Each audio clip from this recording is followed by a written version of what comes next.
the singing in the movie might not be all me. I know, devastating. No, but the thing that's incredible.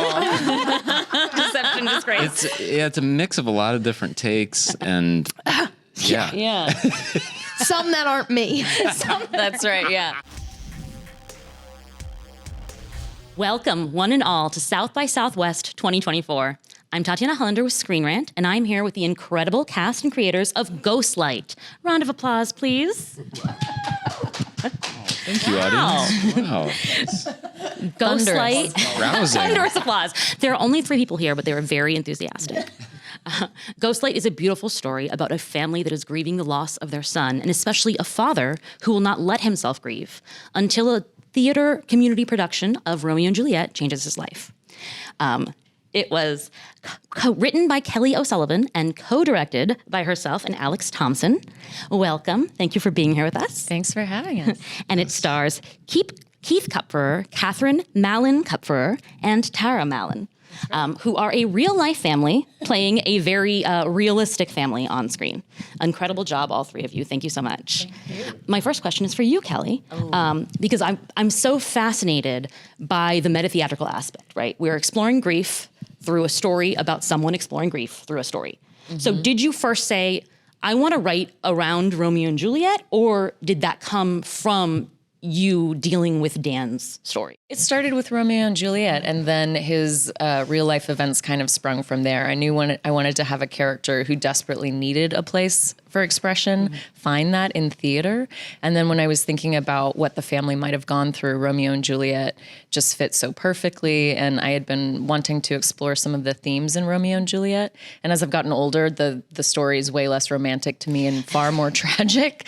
And I wanted to explore how your perspective changes with age and feelings about love change as you get older. And so it started from there. And then the events sort of sewed themselves into the story. I remember first reading Romeo and Juliet in middle school and being like, I'm so angry. Why does everyone love this romance? Yeah. And so I was like, I am Dan. I relate to that. High school. We're all Dan. So Alex, what was it like for you to work with Kelly as co-director this time rather than actress, writer? It was very similar to working on St. Francis, which we made together 5-6 years ago. And it was Kelly's script. Kelly led the film. And so there was a great deal of attention paid to just honoring the alchemy that was on the page. And so we had that sort of collaborative, egoless, relationship. And so we sort of brought the same energy to this, but I think it was better in a lot of ways because since Kelly was on this equal playing field and we both had sort of similar agencies, I could maybe push a little more. She could push a little more. We both, I think, kind of felt like we had equal hands in the process. So it was very nice. No complaints. Though I could not see you on screen, it looked very nice. The final product. I think you guys managed it well. Thank you. Thank you. Yes. Speaking of, like pushing those boundaries, Keith, I feel like a lot of the movie we're watching, we're dealing with the Richter scale of Dan's emotions and whether he's going to explode at this moment. Is he going to hold it in? Can you talk about navigating that line and did you ever surprise yourself with his rage? I think as far as modulating it, Kelly and Alex were instrumental in that, just how we sort of navigated his journey as far as releasing the grief or the anger in certain moments and not to get there before the end of the film. Surprising myself with my anger? No, unfortunately. Right there for me all the time. It's, Easy access. Yeah, that's my baseline. No. So, yeah. Well, that is why you were perfect for the role. Tara, on the other hand, Sharon is really holding this family together. And she's holding herself together. She wants to be able to grieve. She wants to be able to express herself, but she does not give him that space. Yeah. Can you talk about approaching a character like that and the relief of finally getting to? That is also a tribute to the beautiful writing in the script. And Sharon has that wonderful moment after the deposition where she gets to say that to Dan, that, I haven't had space to put any of that. And I I think that was, for both Keith and I, something we talked about through the process was how to make sure that we were keeping the lid on things and when could we let it bubble up. And Kelly and Alex were really great in reminding us to keep the tension, even in some of the more lighter scenes early on.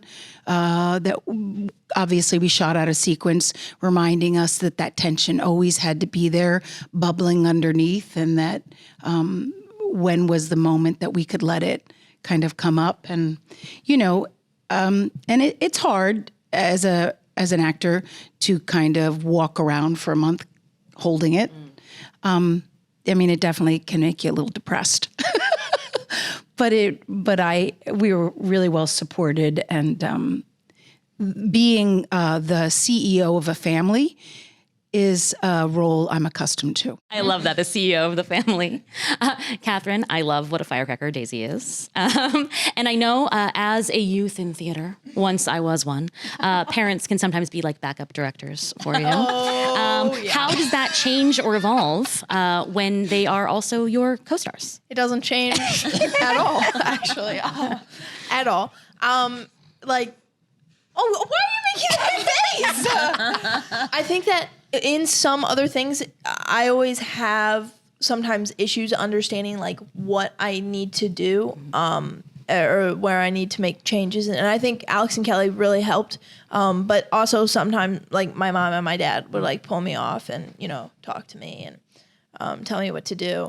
My mom likes to make me, you definitely told me what to do. My mom we do have the blooper reel. likes me to, yeah, exactly. Yeah. But I think it was helpful having them. It's always helpful. Like they're always the ones, helping me with my auditions and stuff like that. Especially my mom. My mom's my acting coach, pretty much. That's why you're so good. Yeah. Yeah. You want to say that again? No, I will not. Just the one time, one freebie. Yeah. When you're watching actors play actors, how does the scene that they're portraying kind of evolve? Like when they're in the production, or when Dan is, in Romeo and Juliet, and you have this whole community theater situation. How different does that end up being than what you guys first put down? How different does it end up being? Like, do they ever play the character playing the character differently than originally intended? We collaborated with people who we knew would do these characters justice. We didn't want anybody who would make fun of the characters, because there's a lot of making fun of actors, and this community theater could be a place where you mock actors. And so something that we talked about early on is we said, let them be good. Some of my favorite actors are not famous, are working in small theaters, and they're giving it their all. And so we decided to cast people who would let themselves be good. And of course, they have moments of, as really skilled actors, letting themselves be a little bit less skilled, which I think is one of the most difficult things you can do as an actor, is to strip away some of your own skill. But Keith, for instance, is so brilliant in the way that he evolves his that Dan becomes a better actor as he goes. And I think it's an incredibly difficult thing they do. Yeah. And we didn't have anything to do with it other than just say, ultimately let them be good. But they found their way into those incredible performances. There's also a good example of that is the Mercutio's death scene, because that scene contains, Catherine and Keith both get to play to the house, and then they are also playing to each other and to the other actors on stage in moments. And then in the final moments of those scenes, as Mercutio's dying, it's 100% for camera and 100% for the audience in the movie theater. And the modulation of that was really impressive to watch and really fun to play with. Yeah. So, as a family going home together at the end of the day, does that make you more conscious or freer when you're getting into some of these intense family fight scenes? We've worked together a lot, and Keith and I met doing a play 30-something years ago, and I feel like we function as a family really well when we're engaged on a creative project. So it gives us something to talk about. It's a really fun dinner conversation. I think it makes our lives richer. More exciting. I from my perspective, Kelly and Alex gave us, the gift of a lifetime. Getting to work on this film was really one of the most magical things, not just for me as an actor, but to get to share that with Keith and Catherine was really unbelievably special. Catherine. Yes. Another very wonderful gift for me was getting to hear your pipes in the karaoke scene. One of my favorite moments. Yeah. When is the debut album coming out? Well, I have to say right now, in my theater class, I'm singing backup for our musical. Who did this? Well, It's all politics. the thing is, the singing in the movie might not be all me. I know, The lies, devastating. the betrayal. No, but the thing that's Yeah. incredible. Deception, disgrace. It's a mix of a lot of different takes and yeah. Yeah, Some that aren't me. that's right. Yeah, but I mean, it's incredible because Little Debbie Reynolds. just Adina Menzel letting her pipes for a few bars. Okay. I'm not a singer.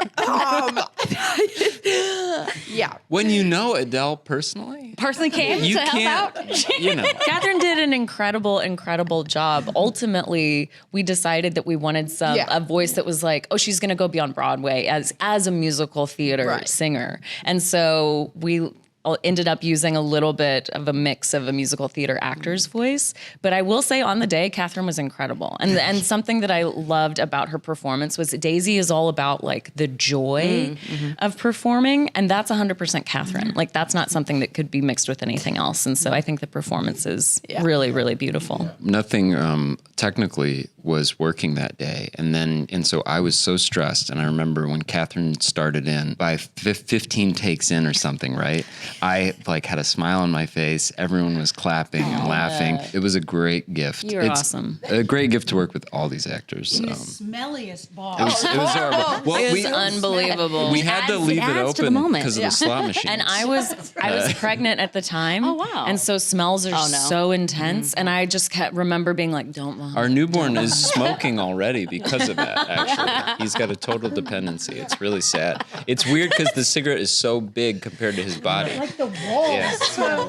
It was horrible. Yes, But I've had that experience. And I've people had kept that experience. walking through to go to the bathroom. They had to keep the bar open. Yeah, there were slot machines in the front. They were like, you can film here, just don't mess with the slot machines. And so the entire time, people who were gambling would come back and like check us out and then go pee and come There you out. go. Yeah. The realistic Yeah. setting. I love it. No food at the bar, otherwise the bathroom situation would have been a lot worse. Oh my God. I'm just saying, I think that's true. Keith, on a very different note, much like Dan is so personally affected by participating in Romeo and Juliet, have you ever had a moment in your theatrical or cinematic experience where what you were working on really helped clarify something for you in your life? I don't know if it's true. I just think that in the theatrical productions I've been in, the ones that I thought were top notch and that I considered my work was where I wanted it to be. I think there was a certain clarity in my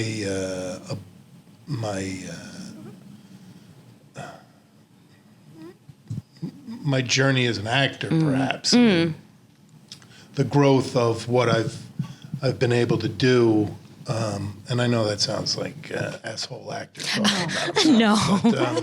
But you learn about yourself too. yeah, you learn about yourself as a performer as you do certain scripts. There have been a handful that have really, I would say, that I was really proud of, because most of the time you're just doing stuff to get your health weeks or whatever. Okay. Oh, you want the truth? That's the truth. I mean, come on. They're not all, And ifs. that's But Speaking of, Question answered. I have a rebuttal. I I have a rebuttal. I'll stop so I talking. will say, I truly believe that there have been times in our lives, and I believe this is true for Keith too, because I've seen it in his work, in that where a certain role comes along because the universe sends it to you because you need it. And whether that's because there's something you're struggling with in your own life, and certainly in Shakespeare and the giant universal themes in Shakespeare. I remember I was doing a production of Lear right when my parents were sort of deciding who was going to split up our farm between my sister and my brother and myself. And I have a very tight family, but those deep jealousies and lack of confidence that your parents love you equally and were very relevant within the work that I was doing on that production. And I remember Keith did a production of a play called Good People, this very, very He beautiful was play. unbelievable in that play. Right? So good. And his journey, even to audition for that role, his inner lack of confidence that anyone would ever buy him as a doctor, and which was so parallel to the character's journey, right? Mm-hmm. And I felt like that was for him something, a really meaningful experience for him at that moment in his life when he really needed it. I have to say you're wrong. that was a beautiful response. However, thank you for adding on to your experience. Lastly, CEO. the CEO. The CEO steps in again. Lastly, but not leastly, I know you guys had a project you were working on before that was put aside, Mouse. Yeah. Where are we on that now? With 2 successes. Trying to make right? it happen. I mean, that's the story of independent filmmaking, that it's like every time you have the boulder at the bottom of the mountain and you're trying to push it up the hill. And it was going to happen, and the strikes happened and cast fell through. But I really do. And I'm agnostic. I don't believe in much, but I do think there was a little bit of... I believe in people. I believe in people. That's true. But I do think there was a little bit of serendipity and magic with this production because it all came together so quickly. We pivoted and we were like, let's just make Ghostlight now. And Alex made it happen. And the incredible actors came aboard, and there was something about the momentum of it, and you always say like not being precious with it, that made us all just act on instinct. And the alchemy that happened because of it, I think it's part of its story. It's part of the creation of it. We're shooting in the fall. Oh. Yeah. It's going to happen. Okay. Putting it in the universe. So manifesting. Screen yes. rant. Screen Manifestation. rant, yes. Exclusive. Mouse in the fall is happening 100%.